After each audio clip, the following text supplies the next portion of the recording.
Welcome to Jamaica Magazine. I'm your host, Adrian Atkinson. We're almost at the end of the first month of 2024. Remember to continue staying away from people who disparage your ambitions and associate with individuals who give you the feeling you can become great. Come, we have another stimulating show just for you. It starts with the news. Children are the future, and ensuring our future is healthy requires that children are always provided with nutritious foods to grow well and live long. Unhealthy diets high in sugar, salt, and fat consumed by children may make them obese and prone to non-communicable diseases later in life.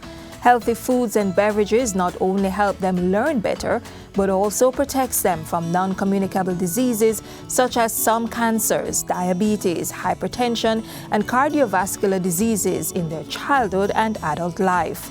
So, whether it's at home, in the lunch bag, or at school, let's make healthy foods and beverages for our children the only rule.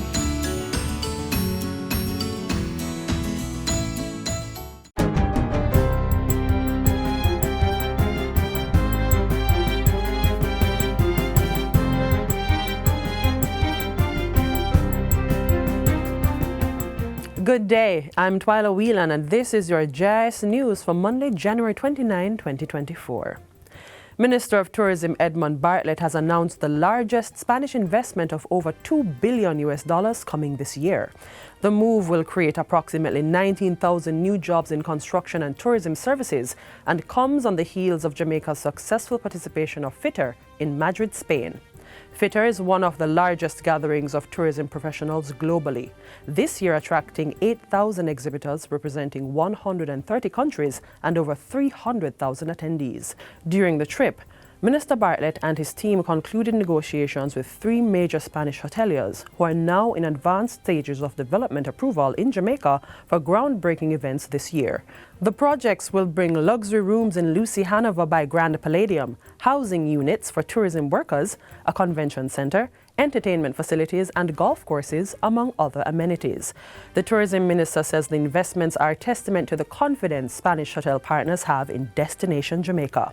Spain's Pinera family is leading the construction of 2 new luxury hotels and cosmopolitan villas with a residential community for Bahia Principe in Runaway Bay St. Anne. This development, which will employ 12,500 workers, also includes a fisherman village, PGA golf course, private schools and entertainment. Also, luxury brand Secrets Resorts will construct several hundred rooms in Richmond St. Anne, employing 2,000 persons. Minister Bartlett says he is particularly pleased that these new expansion projects have environmentally sustainable governance principles and a social development focus. Over the next 12 months, the government will be bringing several public entities in which it has shares into the capital market. Finance Minister Dr. Nigel Clark made the announcement while attending the Jamaica Stock Exchange's 19th Regional Investments and Capital Markets Conference recently. Dr. Clark named entities such as the Jamaica Mortgage Bank, Trans-Jamaica Highway, South Jamaica Power, and the Jamaica Public Service. We plan over the next 12 months to put these assets into an infrastructure vehicle that will be listed on the stock exchange that investors, and they may be institutional investors, have an opportunity to participate in, giving private markets exposure in a big way to infrastructure assets. The finance minister says the government will retain a sizable stake in what he calls the infrastructure vehicle. I believe that this is an asset that for those who have, long-term liabilities against which they have to find investments, pension funds, insurance companies in particular, and those who are looking for assets that have a stream of income, this will be a welcome addition to the stock exchange. The recently established German Ship Repair Jamaica Limited, GSRJ, is said to be already reaping success. CEO of the entity, Lieutenant Colonel Martin Rickman, tells JIS News that the GSRJ has satisfactorily completed its first ship repair and is now repairing a second vessel. The Mexican authorities and the owners of the vessel was very, very pleased with the quality of the work at the end of the day. So we were very proud of that. We are on already to our second vessel, which is a very large working barge. Lieutenant Colonel Rickman says ensuring the GSRJ is operating in accordance with international standards is moving ahead with expertise support from several other countries that are delivering knowledge transfer and skills development opportunities. While touring the facility recently, Industry Minister Senator Aubin Hill said the investment was helping to set a new standard for shipping-related operations. The German shipyard here in Jamaica is creating a new paradigm where productivity at the highest German level is brought here and will raise everybody who works with you. Any contractor who works with you has to work at the international level. Minister Hill said he was also pleased that the ship repair facility was providing opportunities for training and skills development for students at the Caribbean Maritime University and other tertiary institutions. The government is seeking to have Coated revise its decision to not grant the country a 2-year extension of the suspension of Common External Tariff, CET, on Jamaica's importation of lithium-ion batteries from outside the region. According to a statement from the Ministry of Energy, the Council for Trade and Economic Development based its decision on the government of Barbados' indication that a Barbados-based company was able to supply the quantity of lithium-ion batteries being requested for CET exemption. But the ministry contends that its subsequent assessment of that company reveals that the lithium-ion batteries produced in Barbados differ from the type on Jamaica's priority list. In addition, the company's existing production capacity amounted to 1.5% of the lithium-ion battery imports, particularly for use in renewable energy systems. Jamaica's previous 2-year suspension of CET ended December 31 last year, and the government is seeking an extension up to December 31, 2025. The ministry says Coated's decision has important implications for Jamaica's renewable energy sector, and it is committed to working closely with its partner ministries to engage the regional body to have the decision reconsidered and revised. And finally, commuters traveling through downtown Kingston will soon witness a revamp of the bus bays at the North and South Parade. Transport Minister Darrell Vaz made the announcement during a recent tour of the downtown transport center. He said there were some changes to be made logistically to have the place more customer-friendly. I can see right away the need for railing, the need for covering, the need for seats, and a reorganization of these bays. Not to mention signage. These are all very low-hanging fruits that don't require a significant amount of funding. Pointing out that once the buses are in the bay, the people have nowhere to queue, sit and protect themselves from the elements of sun and rain. The minister says the comfort and safety of passengers is priority. He says the ministry will set up a committee that will include the Kingston and St. Andrew Municipal Corporation, Transport Authority, Jamaica Urban Transit Company, and the police force to address this and other issues, including lighting in the area. You see all of these poles? There's absolutely no street lights on them. My understanding is that they've been like this for years. Poles may have to be relocated based on obviously the changes that we're going to make. But we will relocate the poles and we will put up street lights and put them up in a way that they serve for the safety of those passengers, especially that this place is busy from morning until night. And that's it for JS News Today. I'm Twyla Whelan. Thanks for watching.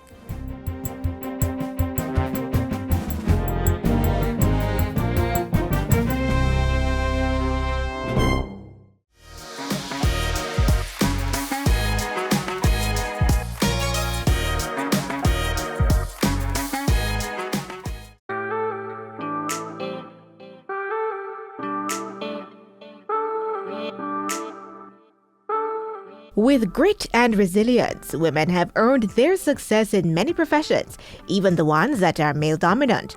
The stories of their unbreakable persistence have made music across the world.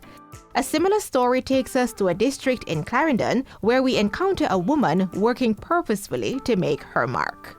My name is Gabrielle Young. I'm a farmer, I'm a veterinarian, I'm a mother of 2 boys, and I'm many things.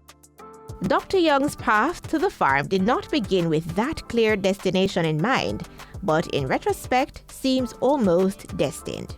I studied veterinary medicine at the University of West Indies. I also did a master's degree in livestock production, and then I furthered my studies in a residency at the North Carolina State University in ruminant health and reproduction. My interest in farming was piqued because I kept saying to myself, really, I'm teaching people how to do these things. I teach husbandry, I teach nutrition, I teach management, I teach production. And I kept saying to myself that I think sometimes we need to proof of concept. So she put thought to action, purchased land, and started a new venture. And this property I developed into a sheep and goat farm, and I have a few cattle. And then we ventured into many other things, which includes goat's milk yogurt, and goat cheese. We also sell lamb. The skill set, knowledge, and expertise gained from her previous duties as a veterinarian have helped Dr. Young to set up and expand her farm. I've learned a lot on production medicine or production of livestock. And everything has to make money. The farm has to pay for the feed to feed the animals. The farm has to pay for its own electricity, its own water. So it's all about efficiency. Because when you're looking at farming from a commercial standpoint, or you want to be efficient or profitable in it, it has to pay for itself. Along with all her responsibilities on the farm and at her weekday job, she still has to make room for the family. Mommy has to come home after working a whole day in the field. Thankfully, I don't have to do the cooking. My husband does most of that sometimes and helps with that. But I have to do the homework. Then I have to listen to the stories. Then I have to hear whose problems and who needs a project done. So I do that also. And then, of course, I try and spend as much time with my boys as possible. How I manage all of this is my husband and I are a great team. We don't always agree, though, but we're a good team. And we've always had a philosophy that whatever we do for the boys. So as a woman in farming, it's difficult. I'm not going to pretty it up. It's difficult. I think we have to work twice as hard or 3 times as hard as the average man. Because we don't get any free passes, we don't get any blighs. We do get admiration when we finally reach where we need to reach. No, not sweet enough. Despite all the challenges, Dr. Young says encouragement also came her way and gives thanks to the Good Samaritans that have helped. So I got a lot of encouragement from the older stalwarts to keep going when I felt to throw my hands up in the air. You have to be very strong. And I think sometimes as women, when you're strong, it's perceived as being aggressive. And I had to deal with that in my head. Am I being aggressive or am I being strong? And I then just reached a stage where thankfully I had parents who always pushed me really hard. I just had to accept that I am who I am. With persistency and consistency, she has increased her farm to 300 sheep, 54 goats, 11 cows, a few chickens, a horse, and dogs as security. I really enjoy what I do. And again, it's for commercial purposes. This is not a hobby farm, right? So the farm produces goat's milk.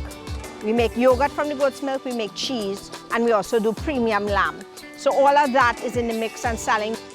When asked if women should see farming as a career opportunity, the resounding answer is yes. The reason is it can give you as a woman a sense of independence. In my little district alone, majority of the women, they do chickens. And the chickens, they might do 100 chickens, they might do 200 chickens. And those chickens are what they use to either feed their family, one, they sell locally in the community, and also they also use that money to send their children to school. Farming is a viable option to extend your network and feed your community while making a profit. If you are thinking about venturing into this path, Dr. Young shares some tips to consider. You have to plan it out. Make sure first you have your market. If you don't have a market for your product, then don't do it. If you need help, we're willing to assist you, right? And there are many people who will be willing to assist you. With every new adventure comes its challenges. If you should endure with great fortitude, you will reap the harvest in due season. Dr. Young formed her own company, Trend Jam Farms, distributing fresh goat products nationwide. We need farmers to produce more, because if they produce more, then they're more profitable. And when they're more profitable, means they're making money for themselves, which is better for Jamaica. A concept worth trying. What are you purposed to do? Let's continue to make Jamaica the place of choice to live, work, raise families, and do business.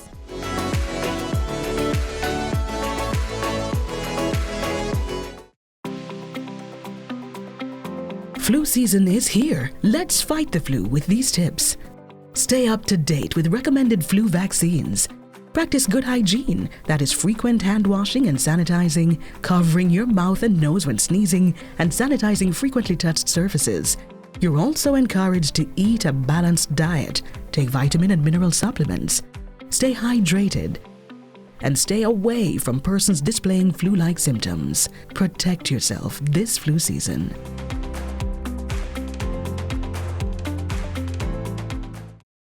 Adopting a child can be a worthwhile experience for both parents and child, but the process can be a rigorous one. In this feature, you'll hear about the different services offered to make the process easier.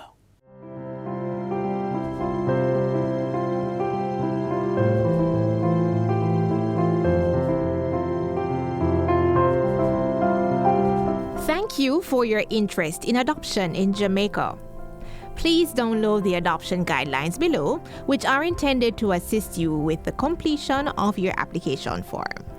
You are required to complete and enclose the following documents: application forms, child's medical forms, adult's medical forms, any other information relevant to your case, such as affidavits, birth certificates, death certificates, and court orders. That's the beginning of your adoption process. You're now on your way to becoming a child's legal guardian. Adoption is a very special process. It's a very significant step that persons take in their lives, and it is very rewarding. And I would implore persons who are interested in adopting to go for it. And as I said before, go for it with an open mind.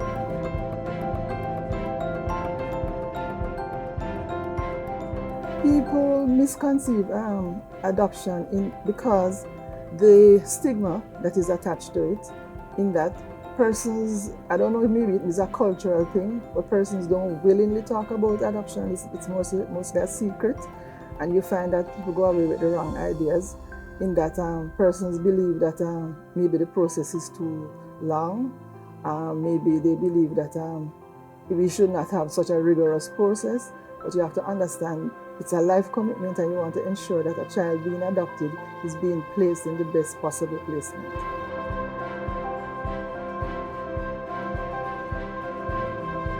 Close adoptions are adoptions that are basically done in Jamaica now, in that no information is given to either the adopters about the biological parents, and the biological parents don't know about the adoptive parents.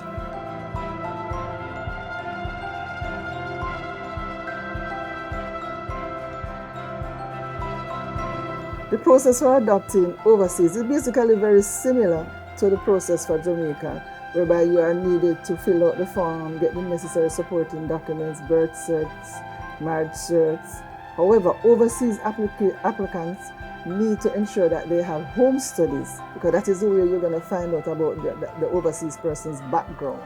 So they would have to get the services of a home service provider, especially for those in the US, and that home service provider will give them a comprehensive information about their, including police checks and everything. So they need that. And then after that process, they will submit it to us, and it will go through the regular, rigorous process of identifying the birth parents, doing the necessary interview, visiting the child, getting the child's opinion, and then all of that is summarized and placed in a report along with the case file to the adoption board for approval. Persons who are allowed to adopt children in Jamaica are single male, female, couples, persons over 25 years. If you are a relative, you have to be 18 years and over. The Adoption Board is a body established in the Act that has to give approval for all adoption applications before they can go to the court for finalization. The Adoption Board is the only agency that is authorized to approve adoption cases. So there's no other agency that has that authority. Let adoption work for you. Visit the Child Protection and Family Services Agency website at childprotection.gov.jm or visit the agency at 48 Duke Street or any of the parish's offices island-wide to learn how you can start the process.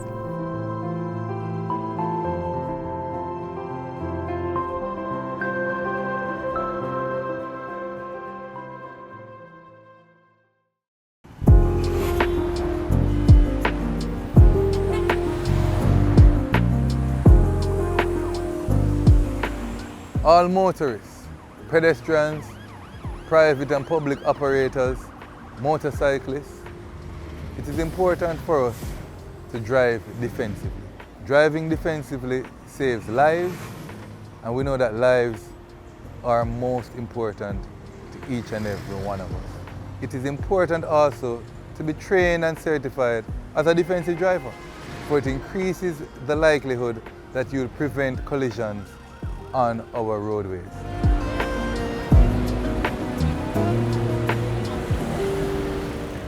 Water is a precious commodity, and ensuring the natural reserves remain protected is essential. After all, by protecting our watersheds, we can prevent a water crisis.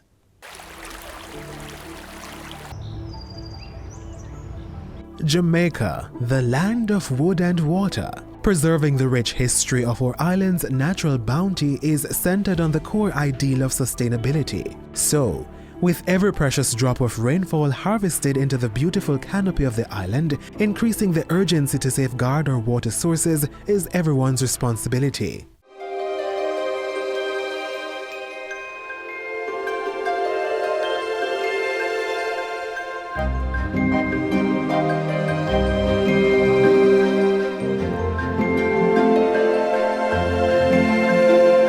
An area of land that allows for the drainage of rainwater into a common place like a pond or river is known as a watershed. Now, you may live near a river or drink the water from a bottle, but how much do you know about watersheds and their life-giving role? There are over 100 rivers making up Jamaica's watersheds. These rivers are critical resources to the ecosystem of the land, while empowering our economy. The National Environment and Planning Agency NEPA manages Jamaica's 26 watershed management units WMUs in partnership with key governmental agencies such as the Rural Agricultural Development Authority RADA, the Forestry Department, the Water Resources Authority and other partners. There is one major factor to note in the protection of watersheds, and it's the delicate balance of the communities who earn a living from these areas through agriculture. So we try to take a bottom-up approach to watershed management. Now that will involve liaising with the communities, getting their inputs prior to going into any given watershed with any intervention. You have to do what we consider to be an assessment of the needs of the community, separate and apart from an assessment of the needs of the watershed prior to going in and doing our interventions. This approach forms part of the integrated watershed and coastal area management model, which takes into consideration the community's views.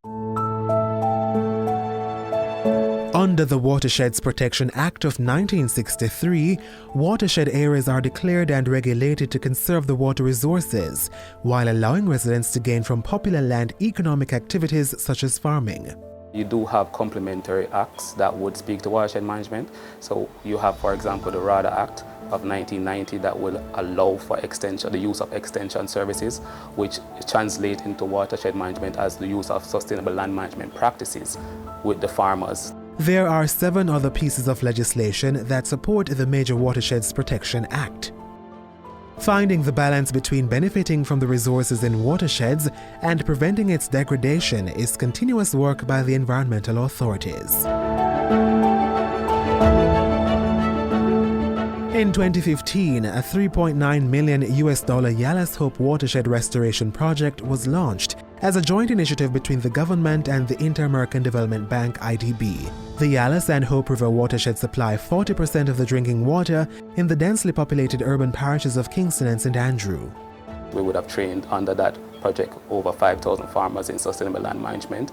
And then we would have also did quite a number of studies. We would have done some replanting in the area. We would have replanted over 500 hectares. A major initiative from the Yalis Hope River Restoration Project was the use of a payment for ecosystem services scheme designed to give an incentive to farmers who rely less on the watersheds. At the end of that project, we would have, through modeling, showed that we have seen a reduction in about 8% of sediments coming down out of that watershed, and that's a conservative estimate. It goes up to 17% when you factor in the interventions that were done by our partners in these watersheds. NEPA also established a Yalis and Hope River Watershed Management Committee to ensure that these results continue.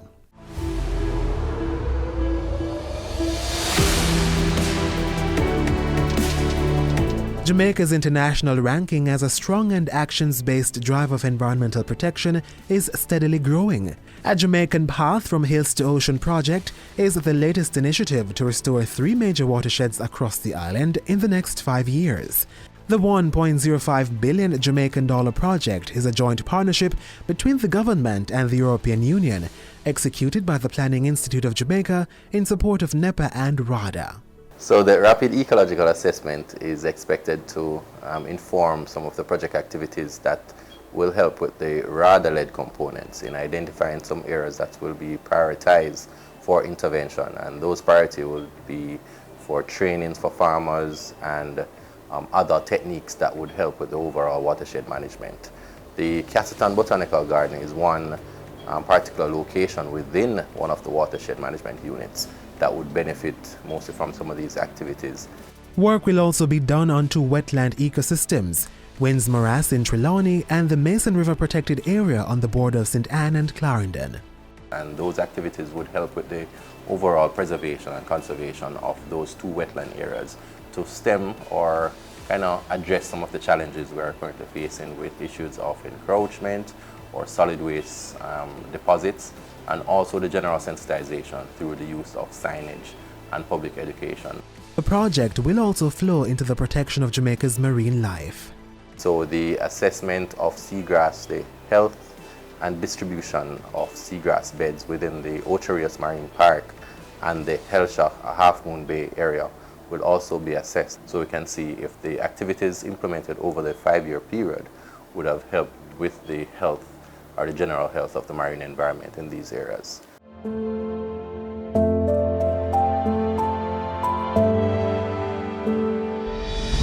Don't waste water. Turn on your tap at half blast. Plant a tree. The more, the better. Do not litter. Proper waste disposal prevents your garbage from getting into our rivers and streams. Be environmentally friendly. Get involved and help protect the earth. The work to protect our watersheds aligns with Jamaica's signatory to the Paris Agreement on Climate Change to limit global warming to 1.5 degrees Celsius. Equivalently, our Vision 2030 national plan also prioritizes balancing sustainable use of the environment and reducing poverty. Through climate-smart steps to better use the lands and the hills of our watersheds and reduce the degradation of our coastlines, the value of protecting Jamaica's watersheds today will pay the price for securing the future of the island.